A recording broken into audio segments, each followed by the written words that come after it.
I want to introduce you to Kurt Von Diest. He is one of the best retouchers around and somebody I use with great regularity.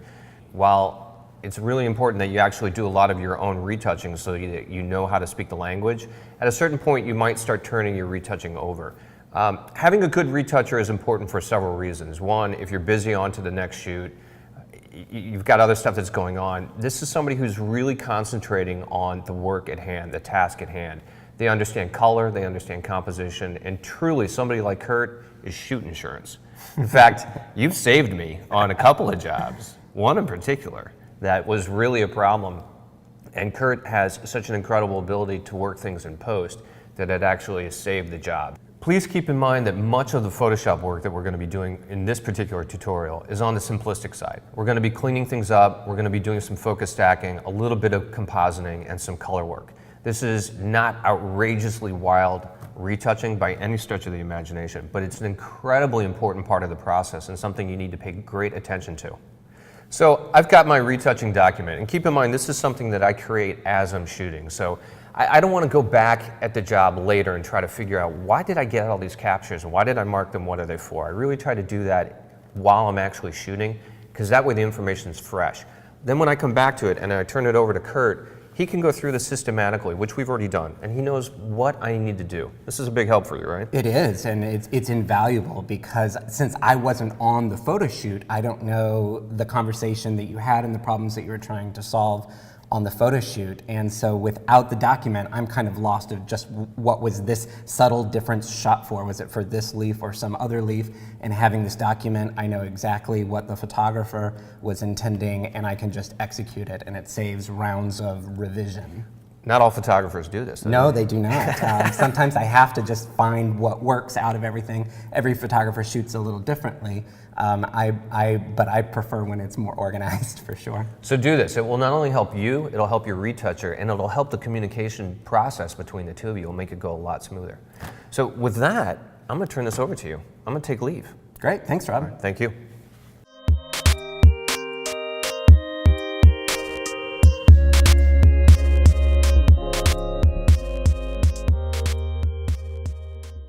Hi, I'm Kurt Von Diest for RGG-EDU, and we're going to retouch some food photographs today.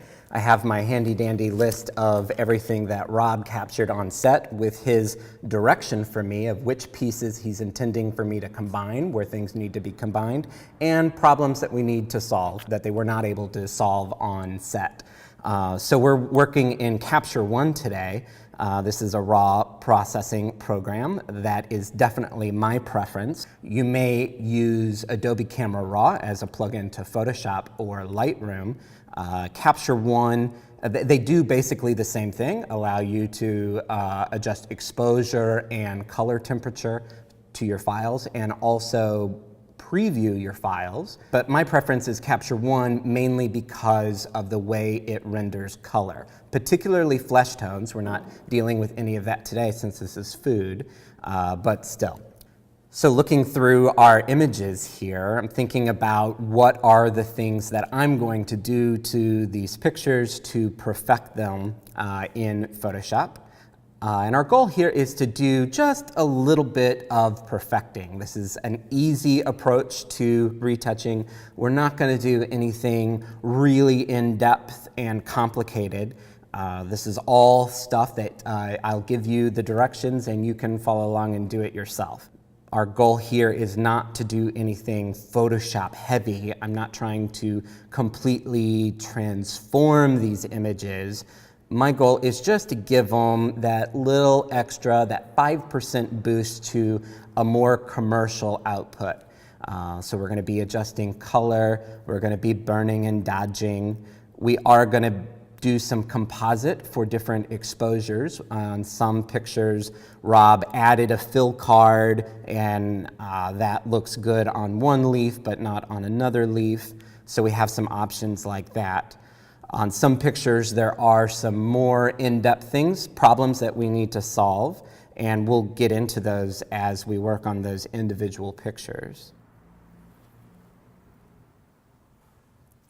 So this is a nice simple image.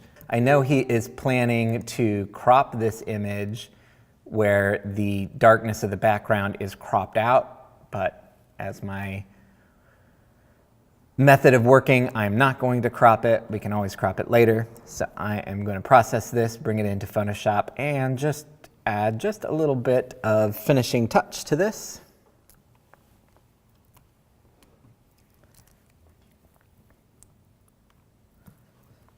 Go ahead and do any cleanup work that needs to happen. In this case, crumbs are an important part of the cookie. So I'm not going to remove any of these crumbs unless they're just really distracting. I do find this crack in the wood surface a little distracting. So I'm not going to remove it completely, but I'm going to clone it out maybe part way, just to lessen its intensity.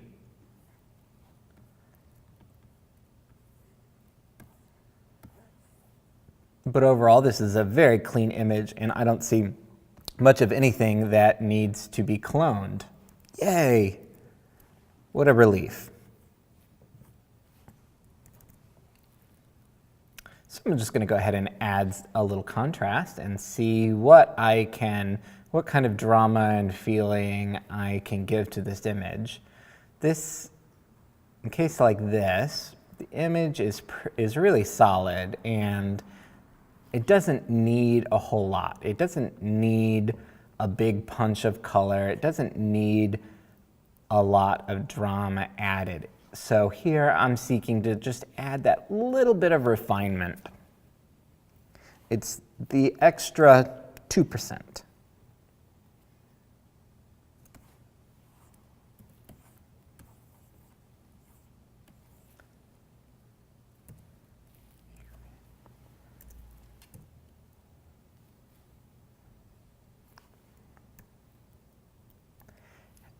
So I've added a little contrast, and now I'm going to mask it on, particularly onto the cookies. Adding that little bit of contrast just helps clarify their color, not changing their color, just kind of calling it out a little bit more. Small move.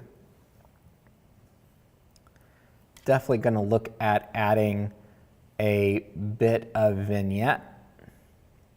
Now I have to remember that Rob is planning to crop this image so that the black is not part of it. So I want to keep that in mind as I'm adding a little vignetting.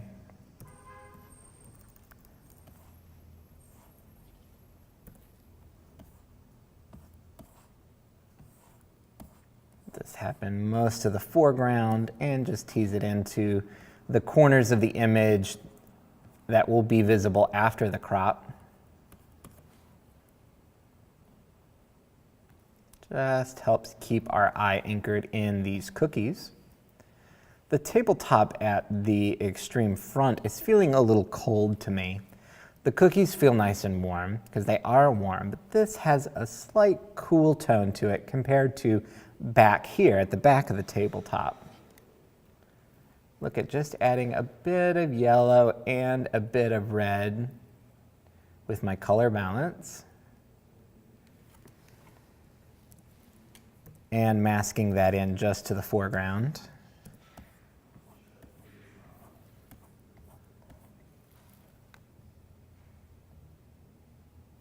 Look at how we're doing there. Yeah, I think that's helping. I could also look at a photo filter. Photo filter, we have 3 warming filters. And this is best used very little, just for a little push to a warmer image.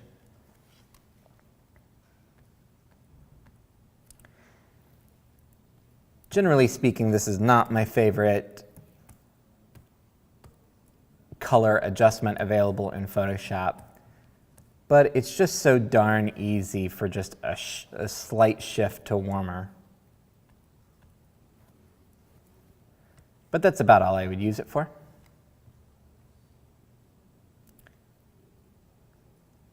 See about making this quite a bit darker in this extreme foreground.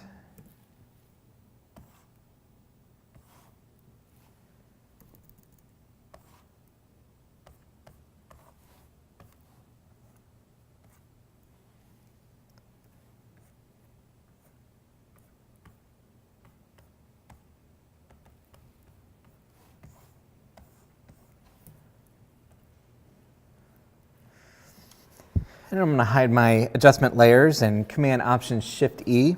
Oops. Need to be on top of all of my cleanup layers. Stamp visible, Command Option Shift and E to set me up for a sharpening layer.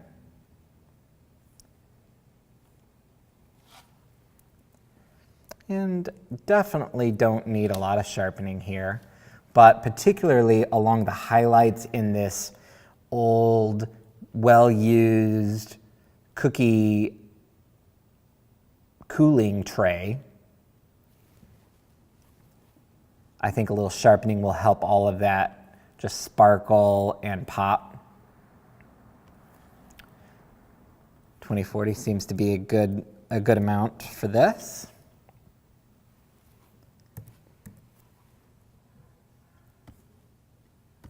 And I love the way that it just kind of finishes off that front cookie. I see all the little grooves that much more clearly. And I'm going to paint this in, mask this into the wire rack. I'm going to play my burn and dodge action, set my burn and dodge layers up. And I'm just going to use dodge to further refine some of these wires, just to pull out a bit more of the nuances there.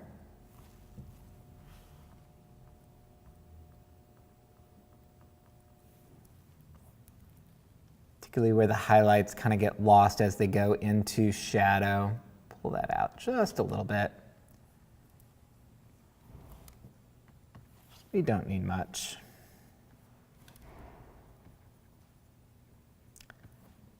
Dodge out a couple of raisin parts, just so I see that they're raisins and not chocolate chips.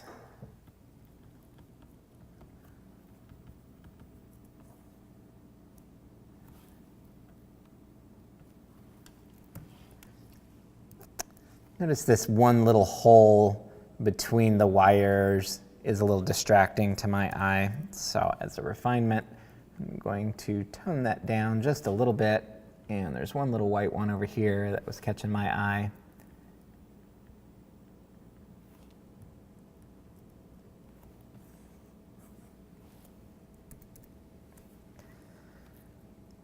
Look at my before and after, and I think that we've given this just that little extra something that it needed. A little bit more darkness in the corners. And now I'm happy with it. I'm going to move on to a more nutritious dish.